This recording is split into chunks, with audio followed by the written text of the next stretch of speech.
Wow.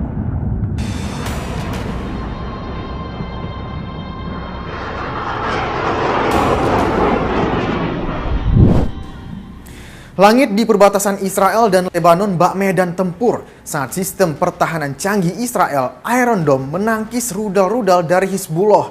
Seberapa canggih Iron Dome yang dimiliki Israel untuk menangkis serangan dari Hizbullah yang dikabarkan memiliki hampir 200.000 rudal.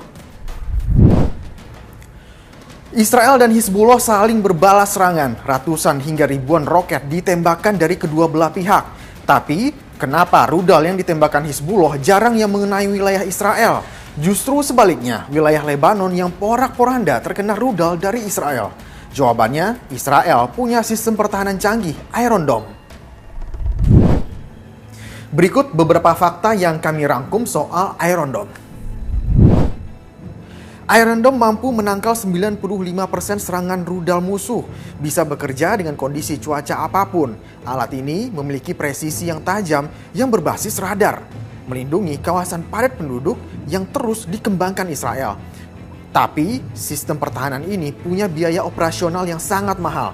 Konon, untuk sekali mencegah roket bisa menghabiskan ratusan juta rupiah.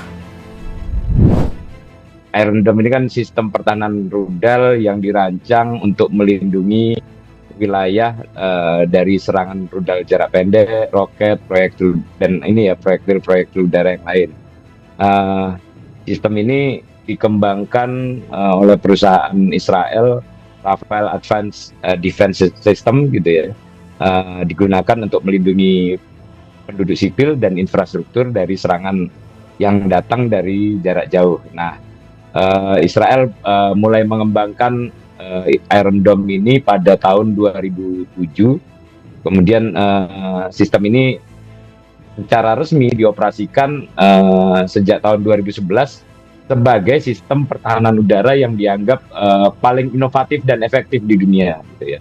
Ini jawaban teknologi Israel terhadap ancaman serangan roket yang sering dilancarkan terutama dari wilayah Gaza ya. Jadi tujuannya untuk melindungi warga. Nah, sekarang kita bahas gimana cara kerja Iron Dome yang melindungi wilayah Israel. Secara garis besar, Iron Dome akan melindungi wilayah Israel saat roket musuh ditembakkan. Sistem radar mendeteksi roket dan jalurnya. Sistem pengendali memperkirakan titik hantaman. Selanjutnya, peluncur menembakkan misil untuk menangkal roket dan roket akan hancur di udara. Dengan cara ini, wilayah Israel akan aman dari berbagai serangan yang dilancarkan. Nah, pada dasarnya sistem ini dilengkapi dengan radar canggih ya, yang kemudian mampu mendeteksi peluncuran roket itu dalam hitungan detik ya. Begitu roket terdeteksi, ada perangkat lunak analitik yang canggih, ini segera menganalisis lintasan roket, kemudian memprediksi lokasi jatuhnya. Nah, kalau sistem menilai roket itu akan mendarat di area padat penduduk atau infrastruktur vital, Iron Dome ini akan secara otomatis meluncurkan interseptor yang dikenal namanya Tamir gitu ya. Interseptor Tamir ini dirancang untuk mengejar, kemudian menghancurkan roket yang masuk, memastikan bahwa ancaman itu tidak akan mencapai sasaran. Tapi tidak semua rudal yang ditembakkan berhasil ditangkis oleh Iron Dome. Kerja Iron Dome dinilai lemah ketika serbuan roket ditembakkan secara bersamaan. Saat Hamas menyerang wilayah Israel pada Oktober 2023 lalu, sistem Iron Dome diduga tidak bekerja dengan baik, sehingga banyak wilayah Israel yang terkena ledakan. Iron Dome juga tidak bekerja maksimal saat roket ditembakkan dengan jumlah yang banyak.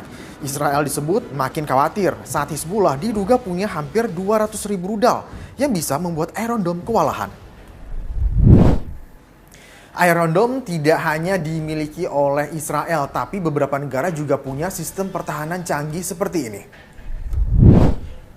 Ada Amerika Serikat, Azerbaijan hingga Korea Selatan juga punya sistem pertahanan Iron Dome. Beberapa negara bahkan tertarik dengan sistem Iron Dome. Konflik di Timur Tengah diperkirakan masih memakan waktu yang panjang. Israel masih terus mengembangkan senjata terbaru untuk melindungi diri. Selain ada Iron Dome, ada Iron Beam dan Iron Sting yang lebih canggih. Yang pasti, apapun teknologinya, semua sistem persenjataan itu membuat kehancuran akibat perang semakin masif. Saya Zeki Rahmat pamit, terima kasih, sampai jumpa.